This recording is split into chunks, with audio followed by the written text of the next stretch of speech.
Jai-Ho Park stared at his reflection in the space station's massive window. Behind him, aliens of all shapes and sizes moved through the arrival hall of the Galactic Academy of Sciences. Some floated, others crawled, and a few rolled like living balls.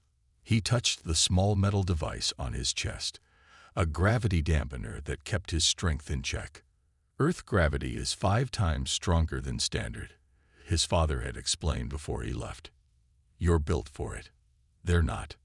Be careful. A green light flashed on his dampener, confirming it was working. Without it, his simple movements could hurt the other students. Earth was classified as a death world, after all, a place where even the air could kill most alien life forms. Student Park Ji-Ho. A soft voice called from behind him. He turned to see another human, or at least someone who looked mostly human. She was tall and slim, with features that reminded him of home.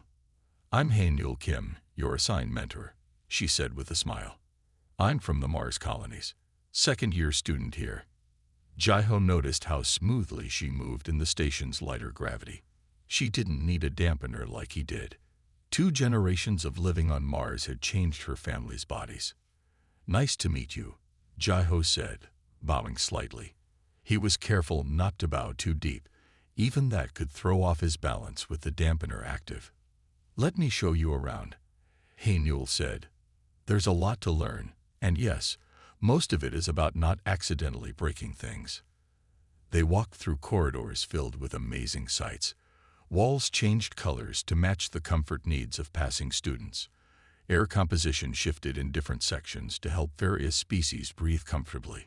In one hall, the gravity switched to 0, and several jellyfish-like beings danced through the air. "The cafeteria is interesting," Hae-Nul explained as they passed a room filled with different environmental chambers. "Each species has their own section. You'll be eating in the Class 5 area with me, and a few others from high-gravity worlds."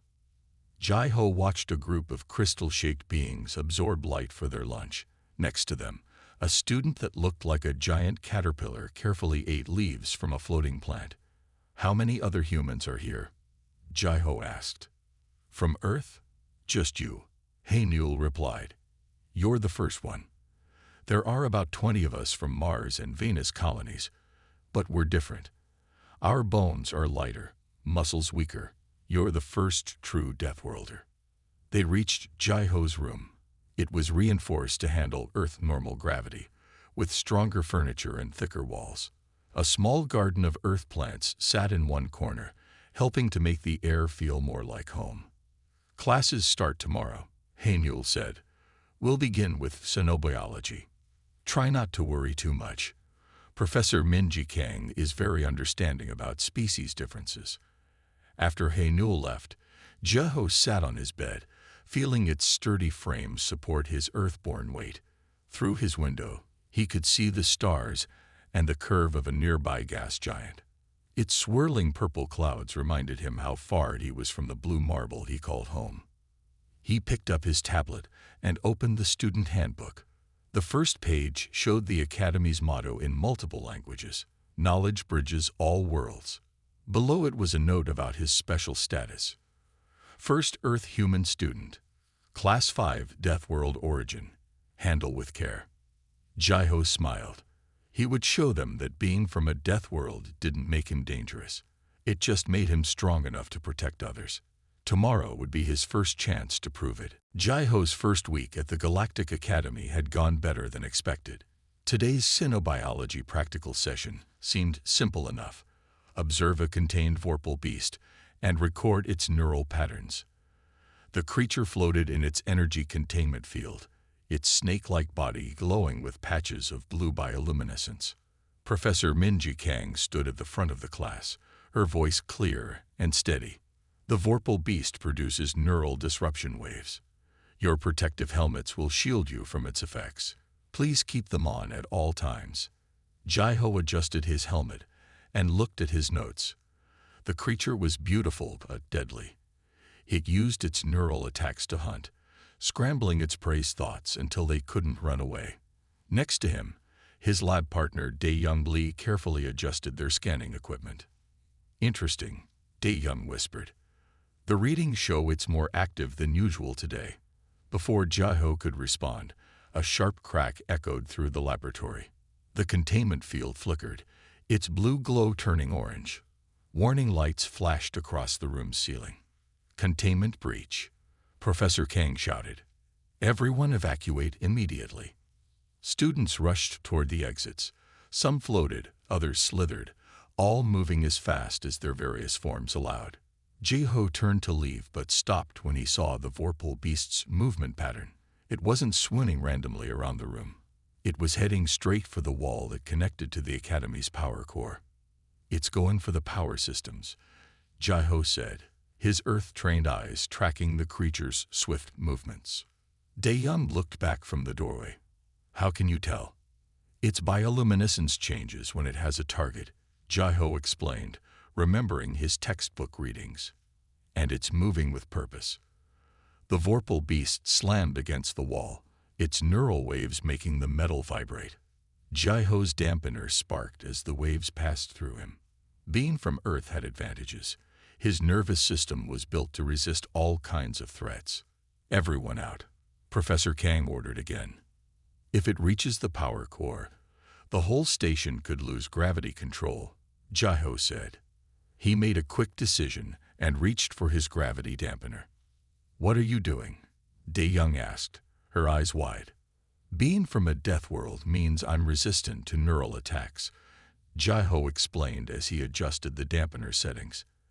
And right now, we need someone who can move fast and think clearly. Professor Kang stepped forward. Jae-ho, that's too dangerous. The safety protocols. We'll get everyone killed if that thing reaches the core, Jae-ho finished. He reduced his dampener to half power, feeling his natural strength return. I can catch it. I just need a distraction. Dae-young grabbed a nearby light panel and yanked it free. Like this. She threw it across the room, away from the power core wall. The Vorpal beast turned at the movement, its neural waves pulsing stronger. Jae-ho moved. With his dampener at half power, he could use more of his earthborn speed and strength. He grabbed a containment net from the emergency gear station and launched himself toward the creature. The Vorpal beast sensed him coming and released a powerful neural pulse. The wave hit Jae-ho like a splash of warm water. Where it would have paralyzed others, it only made his thoughts slightly fuzzy.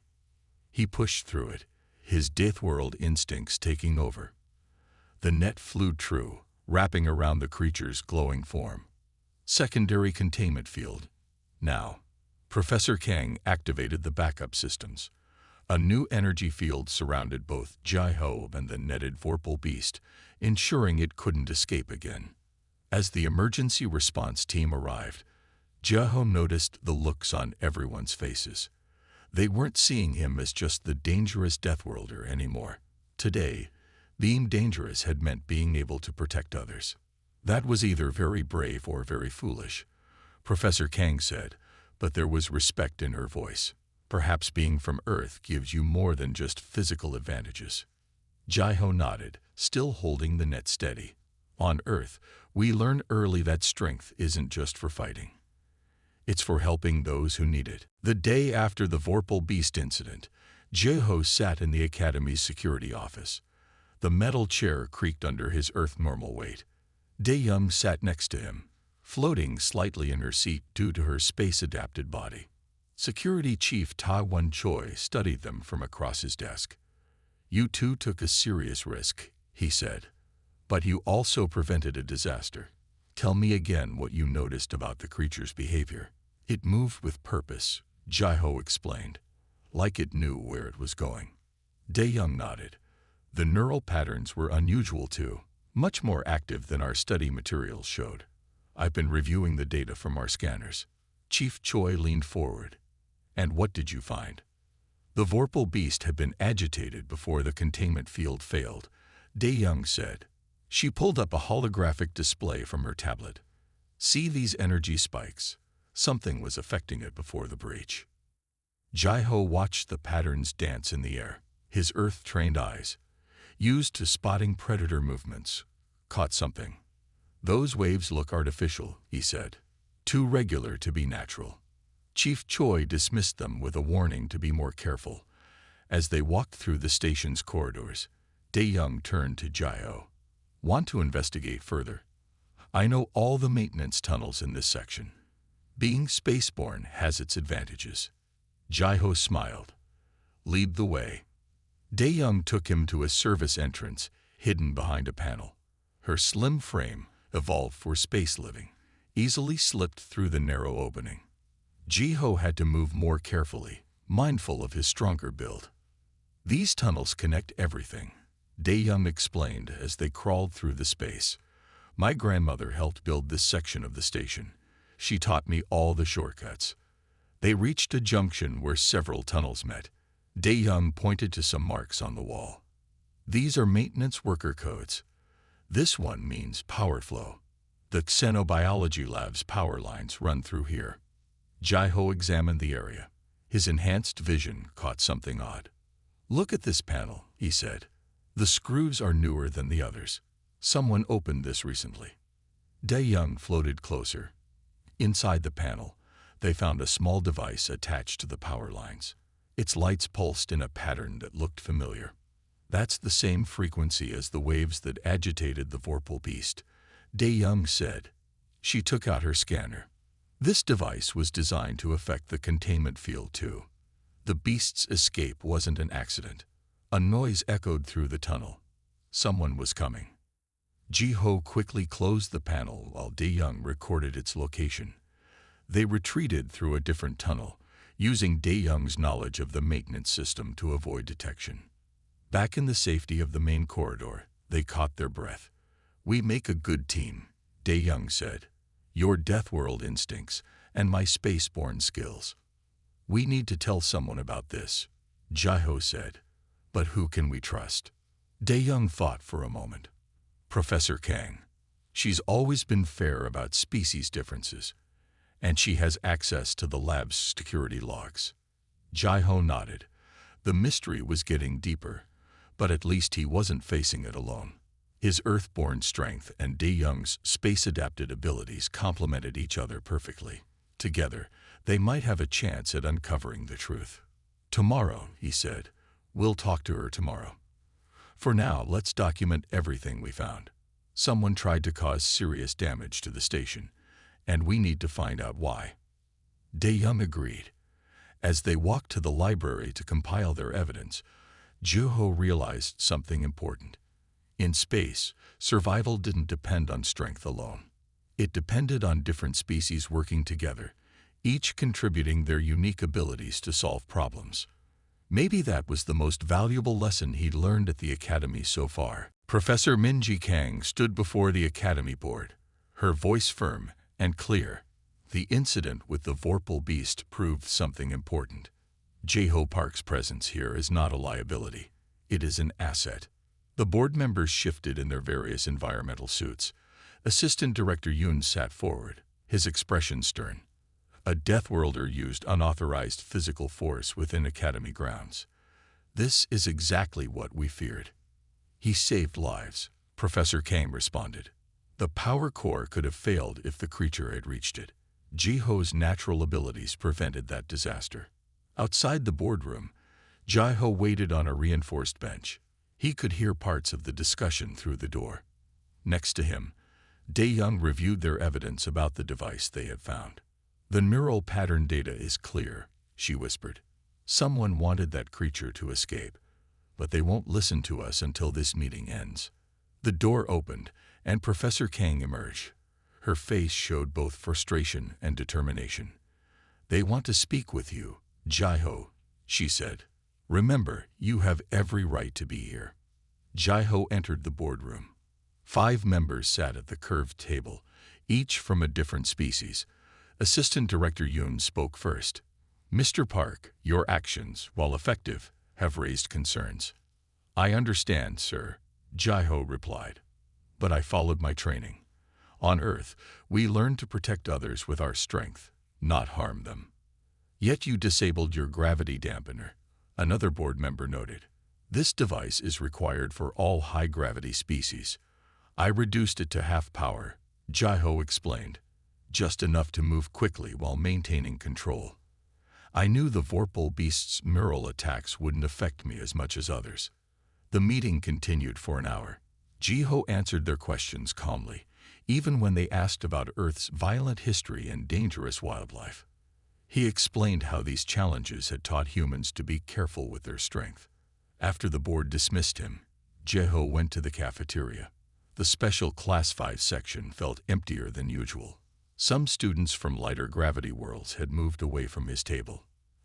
Hanul, his Mars-born mentor, joined him. "Give them time," she said. "They're not used to seeing what a Deathworlder can do. It scares them." "I don't want them to be afraid," Jaiho said. "I want them to understand that being strong means being able to help."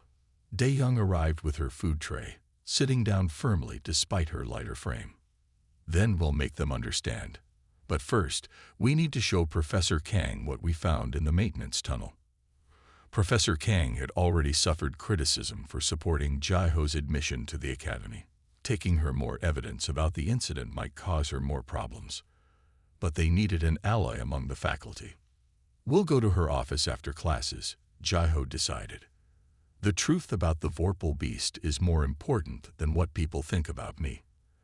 As they ate, Jaiho noticed something interesting. Though some students kept their distance, others watched him with new respect. A group of crystal-formed beings even waved from their environmental chamber. Maybe not everyone saw his Deathworld nature as a threat. "Change takes time," Hanul said, noticing his observation. "But you're already changing minds, not by arguing or fighting, but by showing them what Earth humans really are, protectors, not destroyers." Jaiho nodded, feeling more determined than ever. He would prove that being from a Deathworld didn't make him dangerous. It made him ready to face dangers that others couldn't.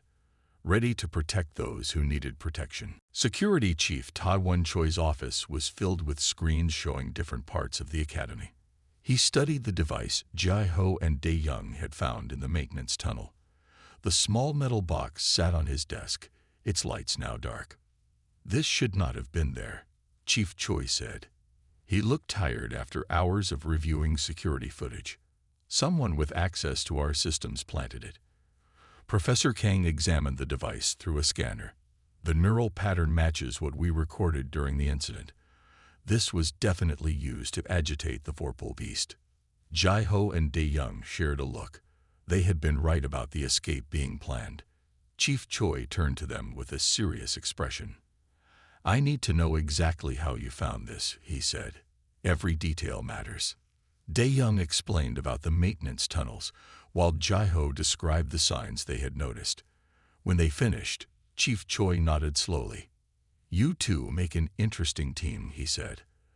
"A space-born student who knows every corner of the station, and a Deathworlder who can spot things others miss."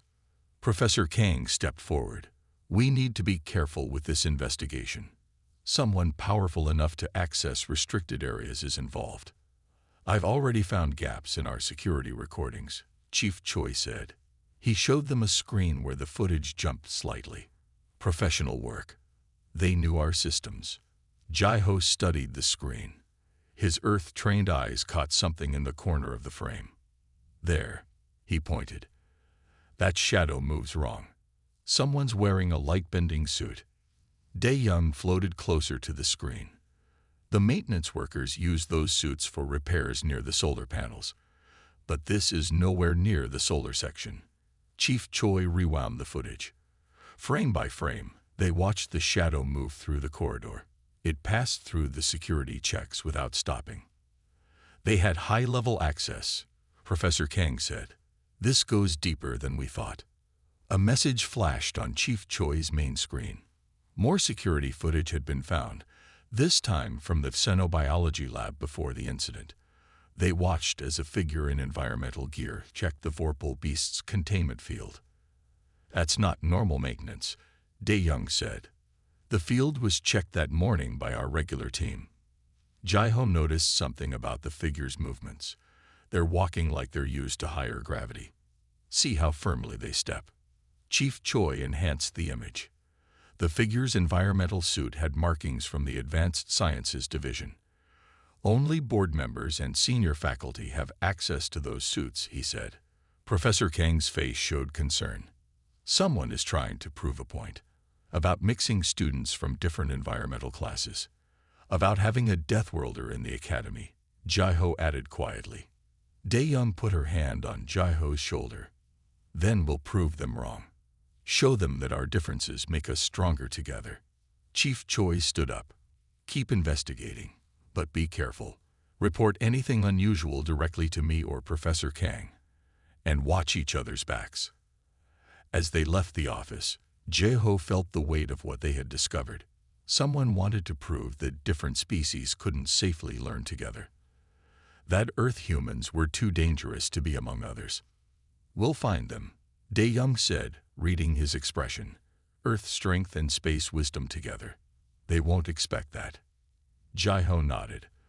The mystery was growing bigger, but so was their determination to solve it. Whatever happened next, they would face it as a team. The discovery came late at night in the Academy's archive room. Jai-Ho and Dae-young had spent hours searching through old records when they found it, a private message chain between several board members. The messages discussed a secret project called Environmental Harmony. Look at this, Dae-young said, her voice quiet in the empty room. They've been planning this for years. Jai-Ho's admission to the academy wasn't random. They chose him on purpose. Jai-Ho read the messages carefully. His hands gripped the edge of the desk, careful not to damage it despite his earthborn strength. They wanted to prove that mixing different environmental classes was dangerous. They needed a Deathworlder to prove their point. Professor Kang entered the archive room, followed by Security Chief Choi. Both looked concerned after receiving Jai-Ho's urgent message. We found proof, Dae-young explained. She showed them the message chain. Assistant Director Yoon leads a group that believes species should stay separated by their environmental class. They arranged to have Jai-Ho admitted so they could show how dangerous it is to mix different species. Chief Choi studied the evidence. The Vorpal beast incident was meant to force Jai-Ho to act aggressively. They'd wanted him to lose control. But their plan failed, Professor Kang said. Instead of proving their point, Jai-Ho showed how valuable a Deathworlder's abilities can be. Jai-Ho stood up, his movement carefully controlled despite his anger. They're using me to fight against their own students, against the idea that we can learn from each other. Dae-young displayed more files on the archive room's main screen. There's worse news. They've ordered more Vorpal beasts. They're planning something during the science exhibition next week. The exhibition will have students from every environmental class, Chief Choi said. If something goes wrong there, it would end the mixed species education program, Professor Kang finished. The board would have no choice but to separate students by their environmental classes. Jai-Ho looked at the files again. His Earth-trained eyes caught a detail others had missed. These shipping records, the Vorpal beasts arrive tomorrow night. We don't have much time. Chief Choi moved toward the door. I'll increase security at all arrival points. But we need to be careful. Assistant Director Yoon has many supporters. We need evidence that will convince the whole board, Professor Kang said. Not just about the plot, but about how different species can work together successfully. Dae-young smiled suddenly. The science exhibition itself. That's our chance. Jai-Ho, remember that project we discussed?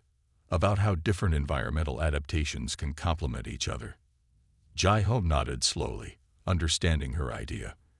We show them that our differences make us stronger, not just by telling them, but by proving it. I'll help you prepare, Professor Kang offered. But be careful. They'll be watching you both now. As they left the archive room, Jai-Ho felt the weight of the situation. He wasn't just fighting for his place at the academy anymore. He was fighting for the idea that different species could learn and grow together. We'll stop them, Dae-young said firmly.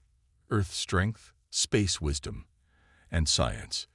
They won't expect all three. Jai-Ho smiled. Tomorrow would bring danger, but also opportunity. It was time to show the galaxy what a Deathworlder and his friends could really do. The annual science exhibition filled the Academy's main hall with displays from hundreds of students. Ju-ho and Dae-young stood at their presentation table, showing how different environmental adaptations could work together. Their display included examples from Earth, Mars, and various other worlds. Security Chief Choi's voice came through their private communicators. The Vorpal beasts have arrived. Assistant Director Yoon signed for them personally. Professor Kang moved through the crowd, greeting students while keeping watch. Hae Newell monitored the environmental controls from her station near the main door. Everything seemed normal, but they all felt the tension. "Look," Dae-young whispered, pointing to a group entering through the side door.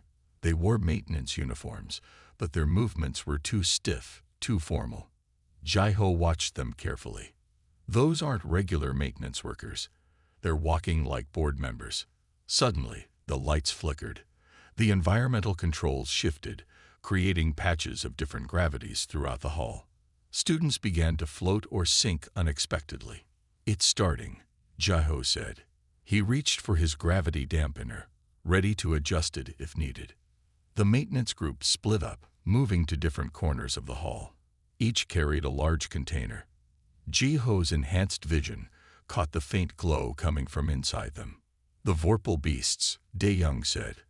"They're going to release them here." Before they could act, the containers opened. 5 Vorpal beasts emerged, their bodies glowing with neural energy. Students screamed as the creatures began to move through the crowd.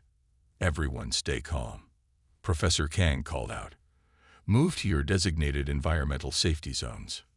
Ji-ho looked at Dae-young, ready to test our theory about environmental adaptations. She nodded, already floating upward. "Spaceborne agility plus Earthborne strength. Let's show them what we can do." Ji-ho adjusted his dampener to half power, just like during the first incident. Dae-young used her space-adapted body to move quickly through the shifting gravity zones, directing students to safety. The Vorpal beasts spread out, their neural attacks causing chaos. But this time, they were ready. Hae Newell activated the backup environmental shields, creating safe zones for different species. Their neural patterns are synchronized. Dae-young called from above. "They're being controlled from somewhere." Ji-ho scanned the room, his Earth-trained eyes searching for the source. He spotted Assistant Director Yoon near the control panel, holding a small device. "The control signal's coming from there," Ji-ho said. "Can you reach it?" Dae-young pushed off from the ceiling, using the mixed gravity to her advantage. She sailed over the Vorpal beasts while Ji-ho moved below, keeping their attention on him. His natural resistance to their neural attacks made him the perfect distraction.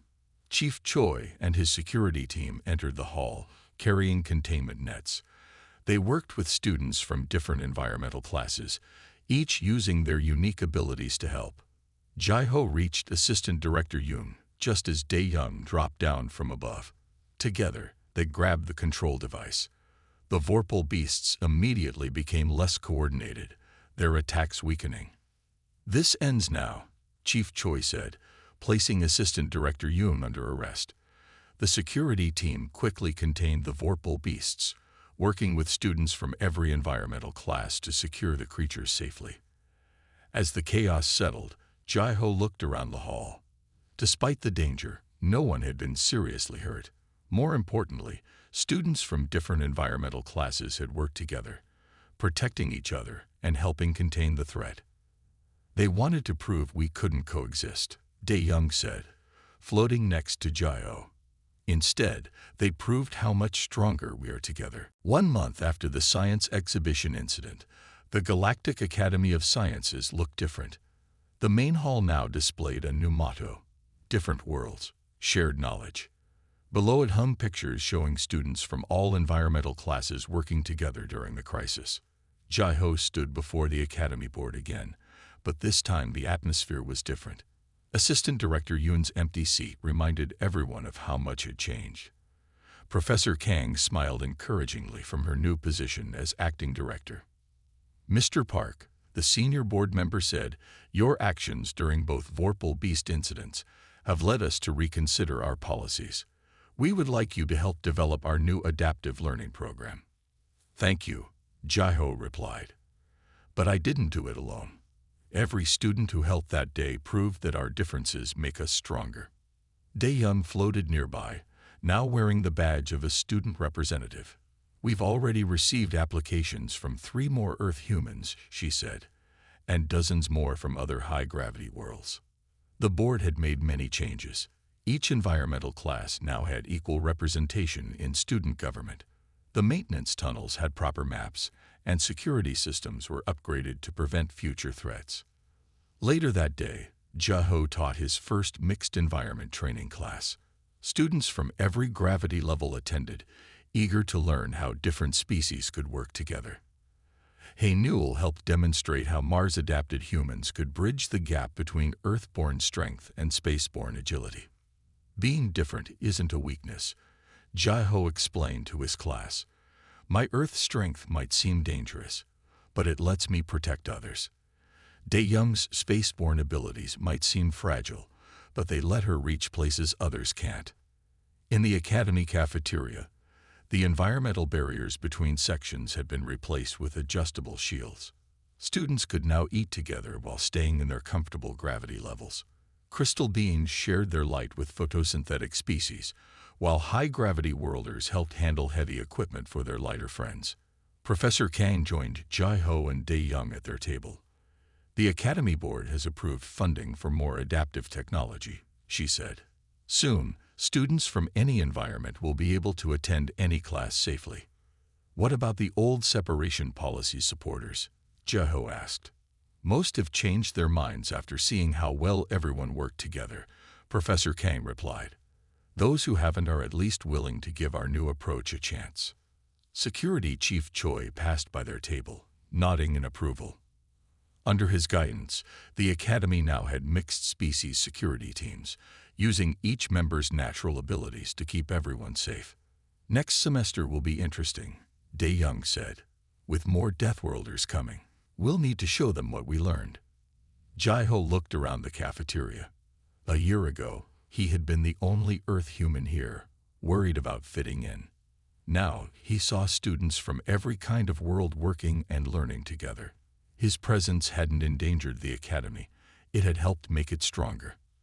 "We did more than prove different species can learn together," Jaiho said. "We proved they should learn together.